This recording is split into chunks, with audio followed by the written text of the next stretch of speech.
This program is made possible by generous support from China City, with locations in Oak Harbor, Freeland, and Mill Creek, Washington, as well as these local businesses.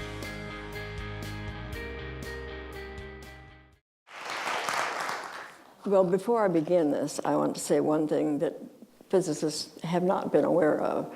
There's one other natural law that can't be denied. No one can say no to Lynn Williford.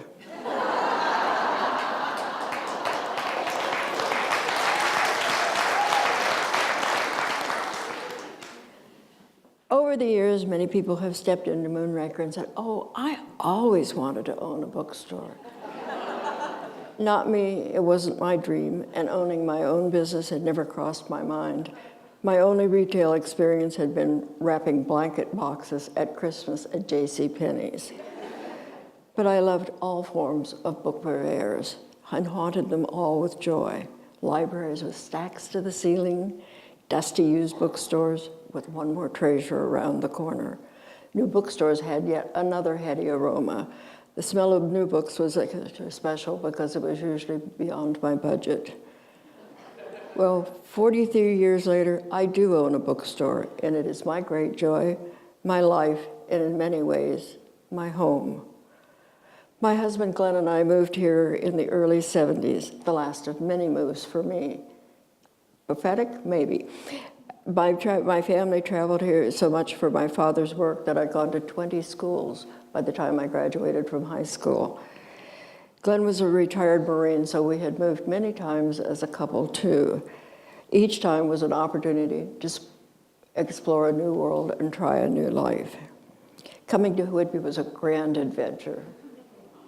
We arrived just as autumn was starting, and it was of the deceptive and unusual glorious ones.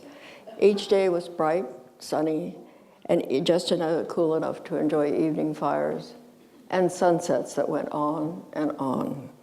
We settled into our new digs and got to know the neighborhood. Langley, Freeland, Clinton, not exactly Paris, London, and New York, but my new home. Langley had the most to offer. Main Street was just 1 block long, boasting a tavern, a corner gas station, literally a corner gas station, Frank Shells and Gifts, and other joys, including a movie theater open only on Saturday nights. Next door to it was a farm store with sacks of feed and quilting frames to keep the staff entertained. Fine dining was Skipper's, not the chain, on 2nd Street. And next door to the bookstore was a coffee shop, open only 6:30 to 2:30, Mondays through Fridays, and closed on weekends.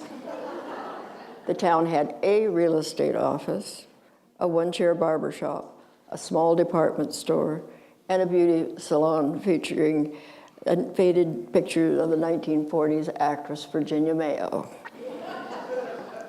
The furniture store was not au courant, but friendly. The mercantile side of Star Store sold fabric, plastic flowers, and work clothes, and was staffed by ladies who knew all. There was a florist shop, handy in a town that had the only funeral parlor. The new kid on the block was Lynn's Drugstore, which had opened the year before. There was a weaving store. It was the 70s, and sold yarns and sewing machines. As a new transplant, I was ready to try new things. The weaving shop across the street also offered sewing classes, and I owned a sewing machine. One day, Glenn watched a hand with a for sale by owner sign appear in a shop window across the street from the weaving store. It was a shabby, false-fronted 2-story building that housed St. Vinny's thrift store. Next door was a concrete block building painted turquoise that housed a state liquor store. As soon as Glenn saw the sign, my fate was sealed. With more speed than I would have thought possible, we became property owners and landlords in Langley. Having burned our bridges behind us, we made plans for our acquisition. Glenn's previous praying jobs of lifeguard and feed truck driver did not appear to offer much. I mentioned my reading habits. He pointed out his ability to fly large airplanes.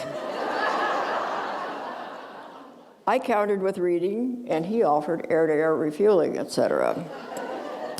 The reading appeared the only rational choice, and a direction was chosen.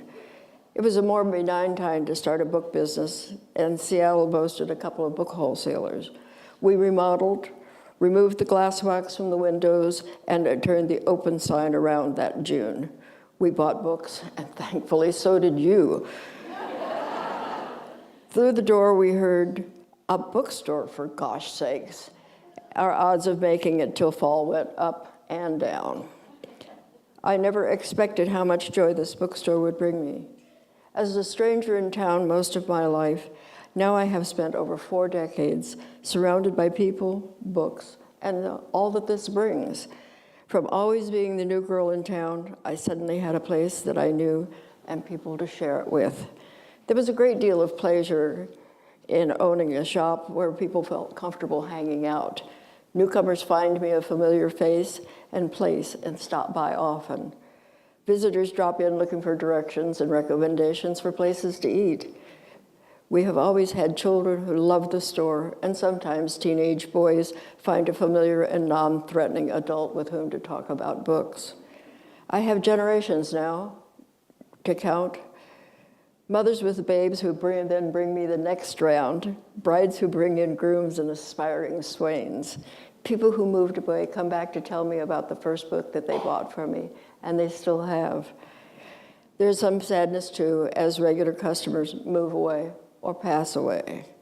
For many years, we had a community of women, small shop owners, who were all having a great adventure. I named us the Merchant Princesses, and there was much chatting and cheering each other on. We even had an acronym, LAMP, Langley Associated Merchant Princesses. We were Michelle LaRue, Denise Whitmore, Sandy Wainwright, Virginia LaRue, and me. On Friday nights, we met at the doghouse to lick our wounds. And sometimes we went further afield to Skipper's.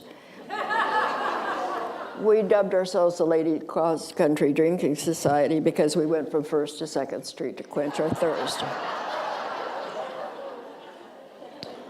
But there is always the enormous pleasure of buying books for people who love books, but also connecting a person to a book that they didn't know they had to have.